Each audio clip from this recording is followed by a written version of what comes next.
ભુજના સુમરાસર શેખમાં વિવાદિત જમીન મુદ્દે ધીંગાણું સર્જાયું છે। આ જમીનનો કોર્ટમાં કેસ ચાલી રહ્યો છે।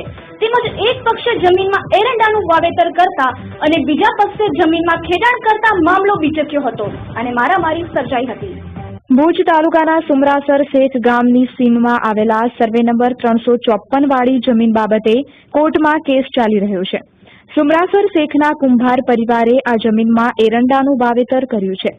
તે બાબતે મુસાભાઈ ઇબ્રાહીમ કુંભાર ગઈકાલે સાંજે ટ્રેક્ટર વડે જમીન ખેડવા જતા આરોપીઓ ઉશ્કેરાઈ જઈ મુસાભાઈને ધોકા અને લાકડી વડે માર મારી અસ્થિભંગ સહિત ઈજાઓ પહોંચાડતા સારવાર માટે હોસ્પિટલમાં દાખલ કરાયો છે અને શહેર બી ડિવિઝન પોલીસે મુસાભાઈ ઇબ્રાહીમ કુંભારની ફરિયાદ પરથી તમામ આરોપીઓ સામે રાયોટિંગની કલમો મુજબ 8 શખ્સો વિરુદ્ધ ગુનો નોંધીને કાર્યવાહી હાથ ધરી છે।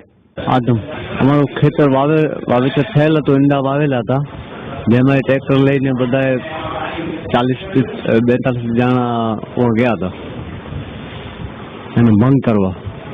અમારો કેસ દીવાની કોર્ટમાં ચાલુ છે। 42 જણા હતા તો હા હથિયાર અમને મારામારી કરીને એ 7 જણા હતા। ખાતુભાઈ આદમ ખેતરમાં આખા કવજો છોડાયેલા કરીને દીવાની કોર્ટ में केस चालू है। असांजो कवजो छोड़ाયેલા કરીને ઈ રાત जो 2:30 વાગે पंहिंजो ट्रेक्टर खणी आखो प्लेन बनाए माण्हूअ जो अने ई मारी लाव्या। આજથી પહેલા पंजी वारी पण एन माण्हू जो खून થઈ ગયો। એકડો मुंहिंजो सौरे जो एन पोठिया छोकरी आहे इनकी ते पोठिया આવી है रात पण असां मथे ट्रेक्टर चढ़ाई जी कोशिश कयो।